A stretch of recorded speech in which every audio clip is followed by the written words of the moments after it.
Assalamualaikum warahmatullahi wabarakatuh. Perkenalkan, nama saya Alwi Shihab dengan NIM 23070024, Prodi Hukum Keluarga Islam, Sekolah Tinggi Agama Islam STAIN Madinah.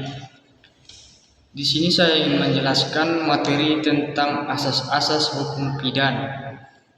Asas-asas hukum pidana itu seperti aturan main dalam sebuah permainan. Dalam konteks hukum, ini adalah aturan dasar yang harus diikuti saat seseorang dituduh melakukan kejahatan.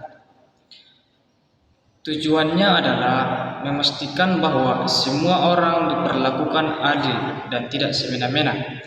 Secara sederhana, asas-asas hukum pidana adalah prinsip-prinsip penting yang harus dipenuhi dalam proses hukum pidana. Beberapa asas hukum pidana. Yang pertama, asas legalitas, yaitu asas legalitas adalah seseorang itu baru bisa dihukum jika perbuatannya sudah jelas diatur sebagai kejahatan dalam undang-undang. Yang kedua, asas teritorial. Asas teritorial artinya hukum pidana berlaku bagi semua orang di wilayah atau negara. Yang ketiga, asas personalitas. Asas personalitas artinya hukum itu berlaku di wilayah negara. Dengan kata lain, hukum pidana juga bisa berlaku untuk warga negara yang melakukan kejahatan di luar negara tersebut. Dan asas perlindungan hukum. Hukum pidana dibuat untuk melindungi masyarakat dari tindakan kejahatan. Dan adapun asas persamaan.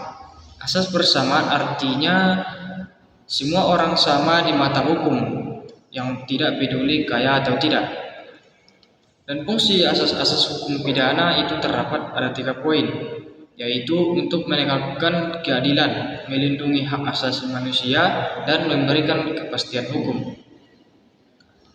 Akan tetapi, pada dasarnya terdapat 3 asas hukum yang digunakan untuk menyelesaikan pertentangan atau konflik antara peraturan perundang-undangan, yaitu asas ex superior tercetat legi inferiori, yang artinya hukum yang lebih tinggi derajatnya mengalahkan hukum yang lebih rendah derajatnya. Dan adapun asas lex specialis legi generali, artinya hukum yang khusus mengalahkan hukum yang umum. Dan yang terakhir, asas lex exterior defugat legi fioriri, yang artinya hukum yang lebih baru mengalahkan hukum yang lebih lama. Cukup sekian materi yang dapat saya sampaikan, kurang dan lebihnya saya minta maaf. Assalamualaikum warahmatullahi wabarakatuh.